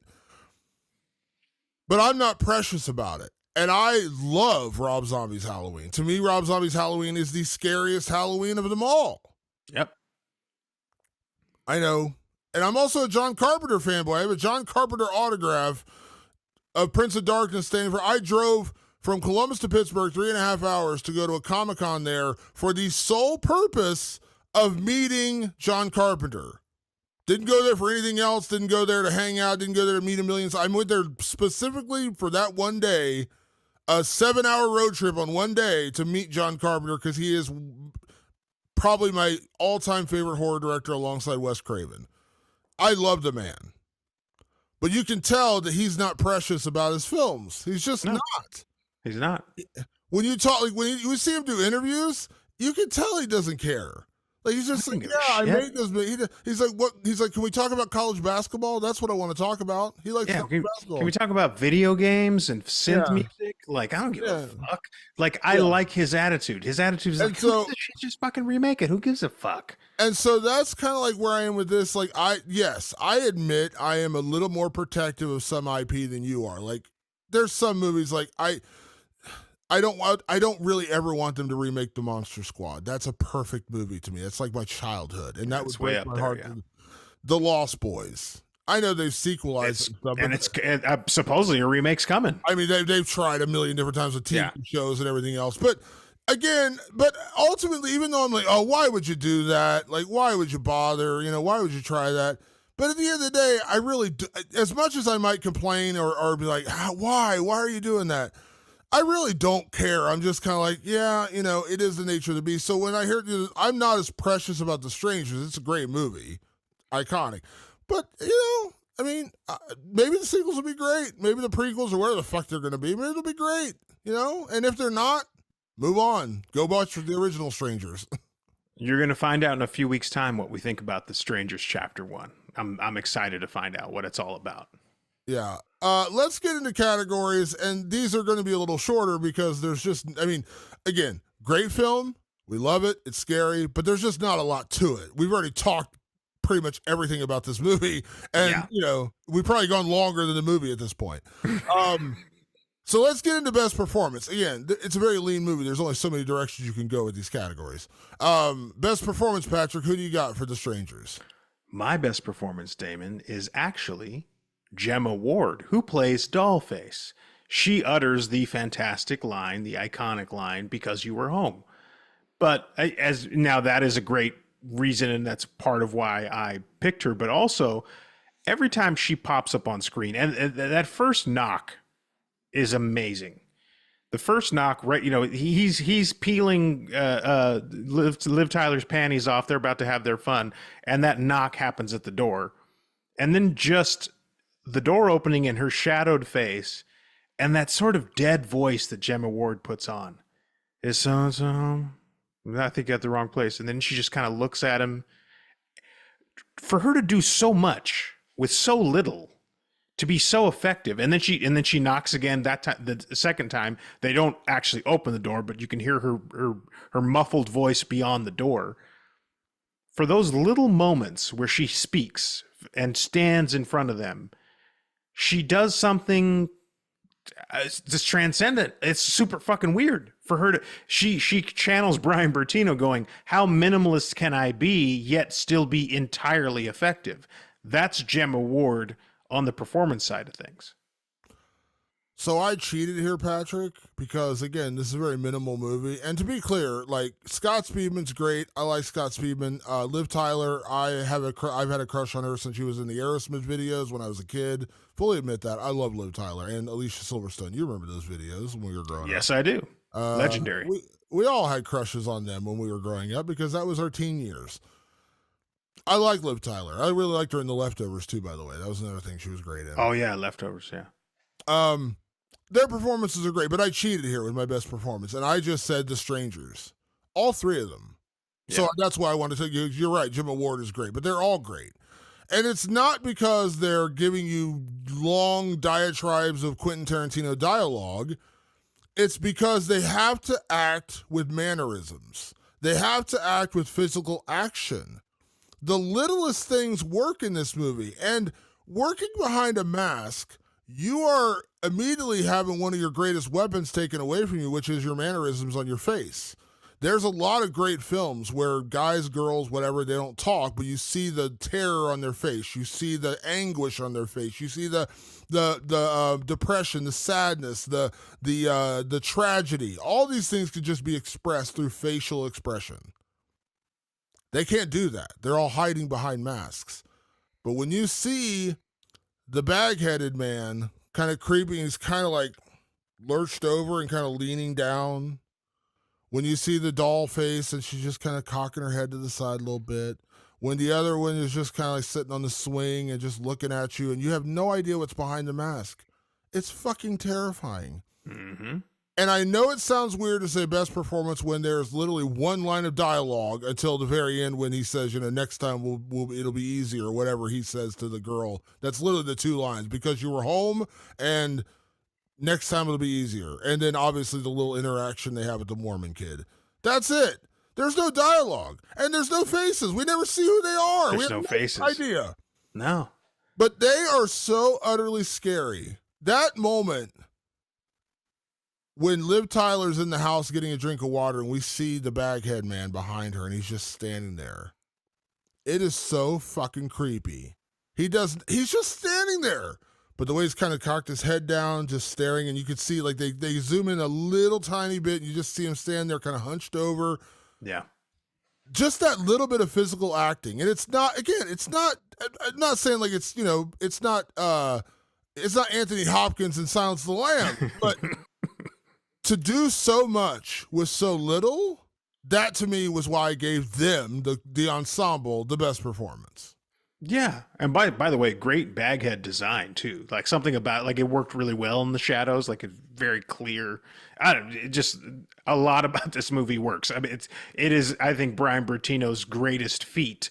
Even though I think Dark and the Wicked is way scarier, this is it's so minimal and he does so much with it. That's what's so impressive, is that there's nothing wasted on this thing, and that's incredible. Yeah, it's incredible. So let's move on to our next category, which is MVP, and that is our Ken Foray Banana Hammock MVP Award, named after great character actor Ken Foray from the movie From Beyond, when he jumped down a flight of stairs and down into a basement to kill a creature with a butcher knife, wearing nothing more than a thong bikini. That is an MVP performance. So now we have a category named after that. So Patrick, we have the same answer. I'll just spoil that ahead of time, so allow you to explain. Who is the MVP, the Ken Foray Banana Hammock MVP award winner for The Strangers? Damon, it has to be Brian Bertino, for all the reasons for the last hour and 45 minutes that we have been talking. The man made a perfect movie. I don't use that term lightly. And is it the scariest movie I've ever seen? No, it's not the scariest movie I've ever seen. Is it it's got the most tricks? No, it doesn't have all those things. What it is just incredibly effective at what it does. That counts for something. That I don't know. I don't know how to articulate better than just saying he made a perfect movie. I'm going to have to own this. I'm getting into physical media yet again. I'll need The Strangers.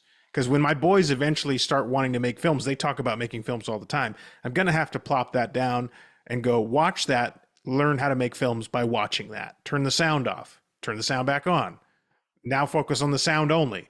Now focus on the shots only. Now focus on the performance only. Focus on the storytelling only. Focus on what they show, what they don't show. It's a masterclass in directing. And it's insane to me that Brian Bertino isn't one of the biggest names in the industry, because it's a brilliant movie which made a ton of money at the time. A ton of money for an $8 million budget or whatever it was. It made a lot of money back, and it had incredibly positive reviews.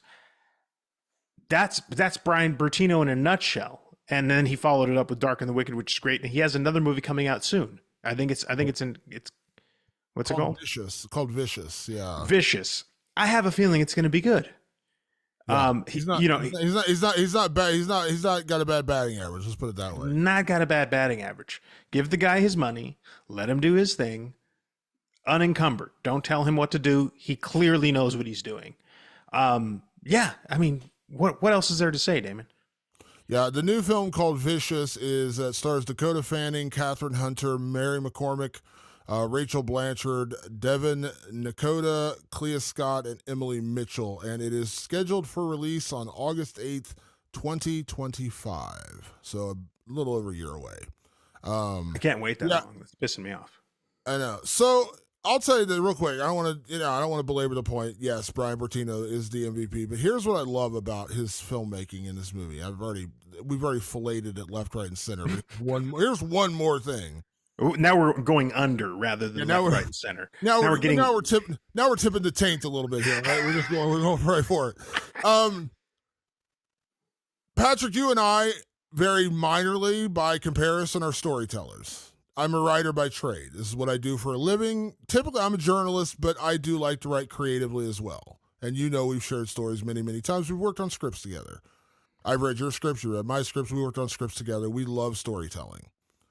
Now, typically speaking, when I watch, let's say, a Quentin Tarantino movie, which I know you're not a huge Tarantino guy, but I am. I love it. And when I first saw Pulp Fiction, now I know the back and forth timelines and connected storytelling. It's not the first time that's ever been done. But in my brain as a teenager, when I saw that movie, I was like, I had never seen anything like Pulp Fiction, to where it starts in one place, you revisit that place later, then it goes to someplace else, then it all connects at the end. And you're like, what the fuck?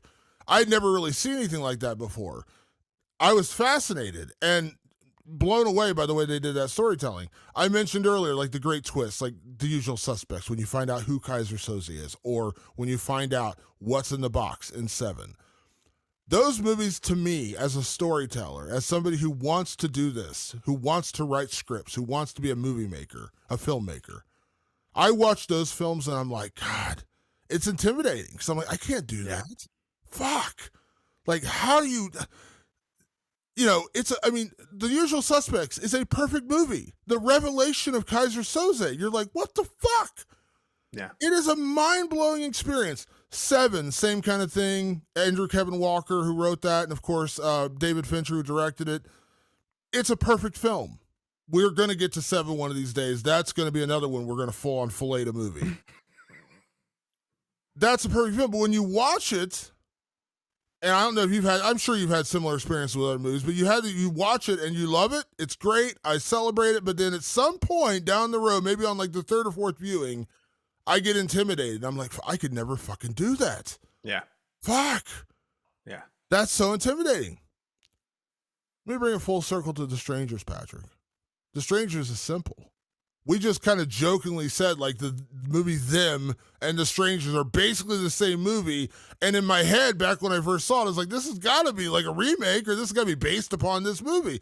Really, now that we've talked it through, I'm like, yeah, you're probably right. It's not. They've just had very similar concepts, and they just happen to both make good movies. One's from France, one's from America. This is a minimal movie. But I still get a little bit of that same feeling watching The Strangers, where I'm like, fuck. This is not difficult. This is not overly complicated. There's not extraneous characters. There's not extraneous dialogue. There's not weird backstory. There's not a weird explanation. There's not too much effect. It's a very drilled down, dreadful movie. An hour and 17 minutes, hour and 20 minutes. But it intimidates me just as much as Seven and Usual Suspects and movies like that, where I'm just like, fuck, how do you do this? Brian Bertino, kudos to you, man. And I mean that as a compliment. I'm not saying it like I'm like, I'm not saying it as a compliment. When a movie intimidates me like that, it challenges me to be better. That's what I appreciate. And that, even though it's such a minimal concept, The Strangers does exactly what The Usual Suspects and Seven, just in a totally different way. Yeah, if those are maximalist movies, those are big movies. This is almost nothing. It's like give Brian Bertino a piece of cloth, a box, and a knife, and see what he does with it. And it'll probably be something way better than anyone else could have done with it. He just knows how to do a lot with a little. And so that's why he's the MVP. Yeah, it's like when I at one point I fashioned myself an artist. I like drawing as a kid. And my first year in school, I went to school for graphic design. Now I switched over to English literature, which is what I eventually focused on. I had two things going to college. I wanted to be an artist. I wanted to be a writer. I wanted to make comic books is what I originally wanted to do. I wanted to write and draw my own comic books. And I thought it was pretty good. I won some awards in school, won some painting awards. I thought I was a pretty good artist. Then I got to college. Figured out pretty well that I'm drawing stick figures while these other motherfuckers are creating Da Vinci. And I'm like, you know what? Maybe art's not for me. And I stuck to writing, and now I've made writing my career. And I don't regret that. I didn't leave it because, I didn't give it a good old college try. I just realized, I had a lot of practice, and I was never going to be that. I had the other passion where I was much more creative and much more effective was writing, and that's what I stuck with, and that is my career. I'm a full-time writer. It's what I do for my living. But same kind of thing. Watching this, I'm just like, yeah, you know what? I don't know if I can quite pull this off. So I'm just like, maybe I should just stick to writing and not try to draw the stick figures anymore. One digression I got to share just based on that is I came into film school with no plan. I didn't even plan to be a director. And at the time I was like, I'm definitely not a writer. I don't know why I even bothered saying that, because that was the only thing I excelled at back in high school. But anyway, I get into film school, and I just stumble into directing. And then I start directing stuff just by chance, really, truly. I came in there just going, I don't know, I want to learn how to make movies. So whatever I learn. But I gravitated towards the directing. Do you know who I directed alongside at San Diego State? I may have told you this before. I know you might know. Some people who listen might not know. I directed alongside Destin Daniel Cretton, who directed Shang-Chi, the Marvel movie, and a bunch of fantastic independent films. And when I remember we were showing off our movies at one of the in-school film festivals, and his movie comes on, and I go, "Oh, he knows how to direct movies. That's interesting." It's like all of us are learning. He knows how to do it. It was really like that. By the way, the nicest guy. It's genuinely one of the nicest guys that I ever met in college. But he had the gear. He knew exactly how to do it. When all of us were learning, he was doing it. And now he's out there directing Marvel movies. Totally apropos, but it happened. And Brian Bertino is another guy where I just go, yeah, I'm super intimidated by that guy, because man, can he do the job? Yeah, and again, to be clear, people are probably going to message us and be like, "Dudes, keep trying. Don't stop." Oh, I'm not going to stop. But when I say intimidated, I'm like, "Fuck!" It is intimidating. But I will say the other side of that, the end result of that is it does make me want to be better. It's just totally, I've told this story in the podcast before. There are writers in my space in journalism where I read their stories and I'm just like, God, man, it's so good. So incredibly well written. It's just brilliant poetry almost on journalism. I don't give up doing journalism. I just have my own thing I do, my own style, my own way of writing. And reading that kind of stuff just makes me be a better writer, makes me think differently and strategically and attack things in a different method, in a different manner, in a different way. And filmmaking is the same way, but when I say I'm intimidated, it's not like, when I say I gave up on art because it looked like I was drawing stick figures next to Da Vinci, that's true because I just knew, I was like, you know what, I am not, I had two goals. I was either going to be an artist or a writer. The art thing I figured out pretty quickly wasn't going to work out too well for me, so I went to the writing, and that did work out for me. I'm certainly not disappointed in my decision, by the way. I'm not upset that I didn't stick with art. So I don't want people to feel bad, like, oh, dude, you gave up. No, I didn't. Like, I think ultimately I should have been a writer. I should have always been a writer, but I had this like thing in the back of my head that I'm also an artist. So when I say I'm intimidated, yes, I am intimidated, but I'm not intimidated to make me give up. I'm intimidated to the point where it makes me want to be better. Like, I'm like, fuck. Oh Like, yeah. so good. Like, I want to make my own seven. I know I'm not gonna make seven, but like, I want to make my own like thing that's that good. So I got to work harder to write and be as good as Andrew Kevin Walker, or I got to write and be as good as Quentin Tarantino, which I could never do what he does. But you get what I'm saying. You want to reach for that. You know what I I mean? want to Like, reach for so that. so Yeah. it makes you better. It actually makes you better if you have someone to aspire towards. You know, it's like I, and my point isn't to be as good as Brian Bertino. My point is to go, he worked extra hard to make that great, so now I have to too. Yeah, and when I wanted to go to film school, couldn't end up doing it because we couldn't afford it. But I got into USC Film School. Why did I apply to USC Film School? Because that's where John Carpenter went. John Carpenter was my favorite director. Why did I apply and go through all the fucking giant process of getting into that college? Couldn't go because we couldn't afford it. Once they're like, "Oh yeah, out of state tuition's like $49,000 a year," I was like, "Oh yeah, definitely not going here." And that was in like the late '90s, by the way. So it's not like this is like people now are like $49,000. That's like a drop in the bucket.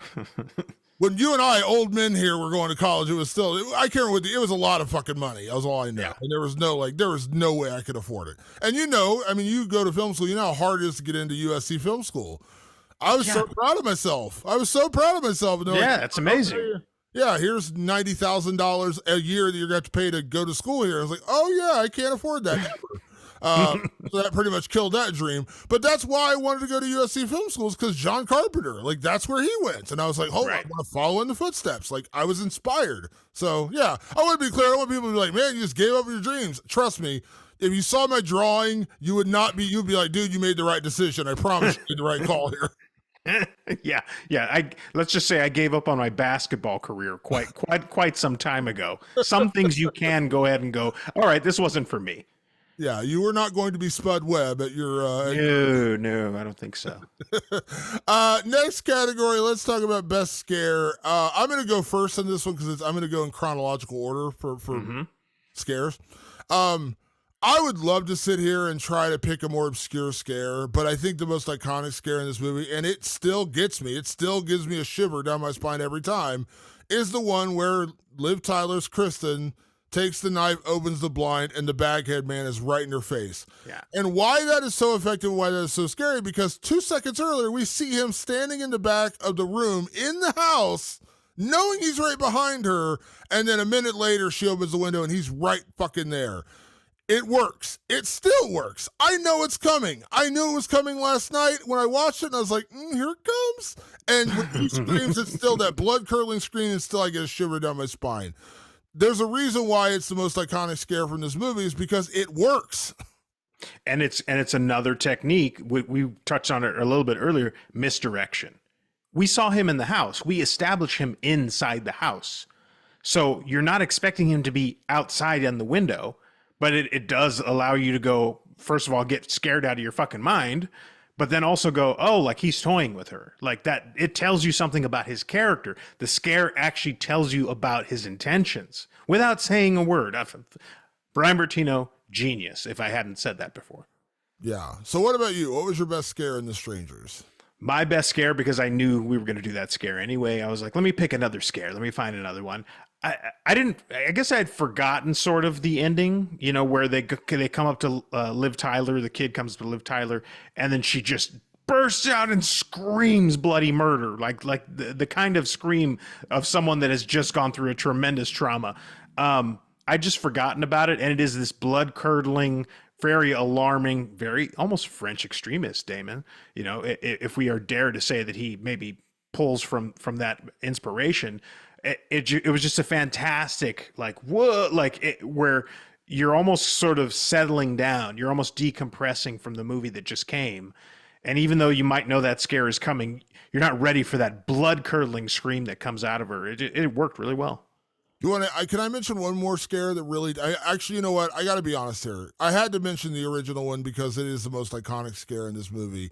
Yours is really good. And I'll be honest. I've seen this movie like 5 times. Liv Tyler jumping up and scared still got me. I was like, oh shit! I forgot she made it. Like, it's been like 5 or 6. It's been a while. It had been like 6 months since I watched it 6 months ago. Before that, it had been at least 5 years since I had seen it. Even watching it last night, I was like, oh shit! I keep forgetting she made it. Still got me. But do you want to know the real scary? I got to be honest. There actually was one moment that scared me even more in this Do movie. tell. When the Mormon kids come to the house, I was terrified. Oh, because you thought they might get hurt, right? Oh no, No. Come on, go with the joke, man. that's right. Yeah. Nobody wants the Latter-day Saints knocking on their door. No offense if we have any listening. Come on. I thought you get that joke. The Mormon kids showed up at the house. The scariest thing old movie. We could make a horror movie where we start at the perspective of the Mormon kids coming up to the door. They knock on the door and the door opens and it's you and me standing there going, yeah, we do want to talk about the Latter-day Saints. Come on in. I'm glad you picked up on that. I was like, that's the scariest moment in the film when they show up at the house. Like, oh my God, no. I got 3 hours to kill. Let's have some fun here. Yeah. Have you ever seen, I don't know why I'm going way off tangent here. Have you ever seen the movie Orgasmo? Oh yeah. Oh yeah. That movie it's so wrong but so hilarious. Trey Parker and Matt Stone, before they did South Park, did a movie called Orgasmo. If you are not easily offended, I would highly recommend it. It's freaking hilarious. It's a bonkers movie. Yeah, they played Mormons. The one guy Trey Stone plays a Mormon, and it's rather hilarious. A Mormon who becomes a porn star. So it's pretty. Yeah. If that description alone doesn't make you want to watch, I don't know what will. But yeah. So thank you for playing along with my best scare. Best gore, Patrick. What is the best gore in The Strangers? Not the goriest movie ever, but I did write this one down. It's called Mike's Head Doesn't Look So Good. And that's James's friend Mike comes in from we talked about that great sequence where he comes in to check on him, and we think he's going to get axed in the back of the head by the bag-faced man. No, he got shot in the face by his own buddy by accident, and the aftermath, Damon, is gore-tastic. I mean, it does look like he took a shotgun to the face.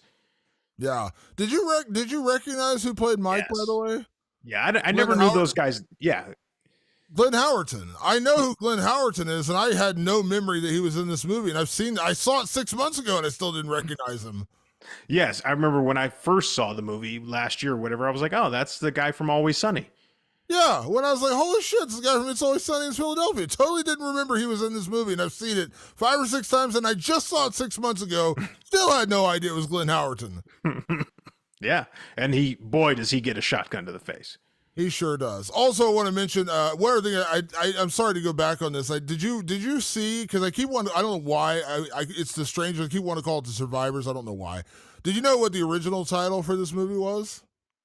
No, or maybe I do and I forgot. The Faces. No, I never knew that.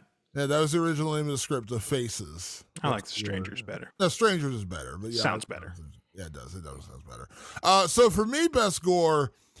I mean, listen, the shotgun blast is the actual best gore because it's the most surprising and it's the goriest, and especially when you walk by poor Mike's body and you see his brains laying all over the floor.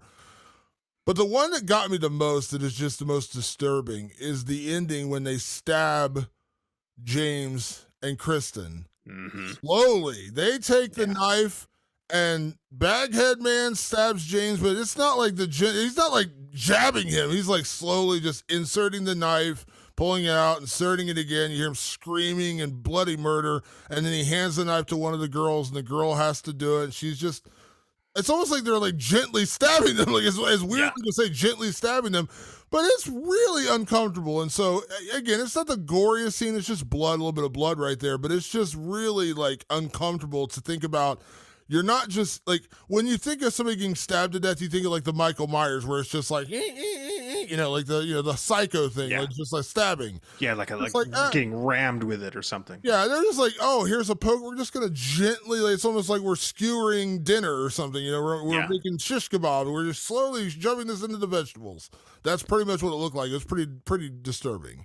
And another great detail, right? Like it's just not like the other ones where they end in a flurry of stabs or something like that. They're literally like almost seeing what happens. And then when he delivers that little line and he goes like it'll be easier next time, you might just have the impression that that woman had just made her first kill. And Yeah. she did it like just like how he did it. He slowly like plunges the knife into them. Something about that action in and of itself makes it disturbing on a whole other level. And that line when he says next time it'll be easier, it's almost like they were experimenting. So he's like, "Here, you take a turn." Right. Yeah. No, it's 10 ways of fucked up. Yeah, it's 18 ways. I mean, Jesus Christ, when you think of it like that, that's what I said. There's no lines in this movie, but those two lines, because you were home and next time it'll be easier, tells everything you need to know about this entire movie. It's fantastic. Next category, Patrick, and this is always one of my favorites, which is can we survive this horror film? Now, I'm very interested in this category because we talked earlier about we're horror experts. We would make it through so many, and this is, by the way, a real life situation. Understandably, I doubt, Right. I hope there's not masked people actually breaking into people's homes for no particular reason, but weird shit happens. Nothing would surprise me. So this could actually happen. So this is a little more reality than you and I getting stuck in a fucking cave with weird creatures coming after us. This could actually happen. So Patrick, are you surviving the strangers? You know, I would like to think I would. I for a couple of reasons. One of them is I do know how to handle a shotgun. Your average American here. Hello, everyone over in Ireland and Denmark and all those wonderful places. Yes, Damon and I are average Americans, and we either know, own, or have handled or have shot firearms multiple times in our lives. And I'm pretty good with a shotgun. That was the thing with James is that he didn't really know how to use one. I know how to use one. So if I had a shotgun at my disposal, I'd be like, I think these guys are fucked. I'd back us up against a good solid wall with nothing behind it that they could sneak up with us and go, come at me, bro. See what happens. I got a couple of shells here. It's probably not going to end well for you. And I'd wait them out. I'd wait them out until the daybreak. That's probably how it would go for me. You did mention earlier that you actually don't know how you would react in those situations. That's me purely guessing. Since this is a rather realistic and grounded situation, that's what I would hope would happen with me. The other scenario is Damon, I have explosive diarrhea and I die of a heart attack. I don't know. That's truth be told, I don't know. But based on what I know, and I also have hand to hand combat experience and all that stuff. I think I'd be all right. Every guy I've ever fought in my life was bigger than me. I'm a pretty small guy. It's not a size thing. It's not a skill thing. It's just like, yeah, I have enough experience. So I wouldn't be too worried with this particular trio, and I would make different choices. At least I hope I would, but you never know. So I'm going to agree, and not because I'm sitting there saying I'm Billy Badass or like, oh yeah, Hardly, I hardly claim to be a badass. Yeah. Yeah, they would no chance against me. I'd fuck them up. No, I'm not going Commando and Arnold Schwarzenegger on these people. I'm not going to say that. To your point, though, and which, by the way, we didn't mention this line, which is a great line when he grabs the shotgun and she says, "You used to hunt with your dad." And he's like, "I lied," which kind of tells you about their relationship. Like when you totally. When you kind of realize like they really weren't meant to be together, when he's like, "Yeah, I lied to you about that." Like, Yeah. maybe you guys weren't meant to be married.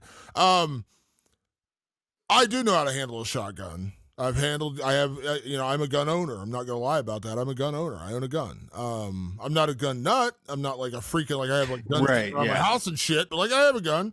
I also have weird things about home protection, not because of the strangers necessarily, but because I do know there are fucking weirdos out there who want to break in and steal your shit. And so I have the tension bars on all my doors. I have the what do you call them, like the door blocker, like I have extra security all over my house. I have cameras. I'm security laden. Like when we go away for vacation, we always have someone home sit for us. And I tell them ahead of time, like we always tell whoever's here, like, hey, there's cameras in every room.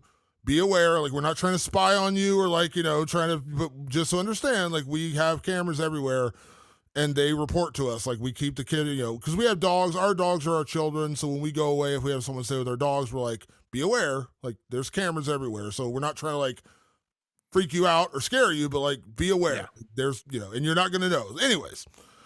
So in that regard, I feel like I am kind of that mindset a little bit where I'm a little more prepared, where these people clearly were not prepared. I know how to handle a shotgun, and you just said the key right there. You said it. My first move in this situation would be get the shotgun, get all the shells, and find the closed off room in the house where there's no entry except for one door.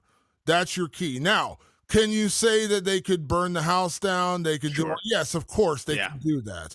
But you can kind of tell, at least based on this movie, if it is this movie, that's not their purpose. They're trying to freak you out, scare you, terrorize you, and then kill you. When they're in the garage, they're actually in the best possible position because they have the door behind them and they have one entrance. What fucks them up is Mike coming in and then blowing his head off, and then they freak out about that.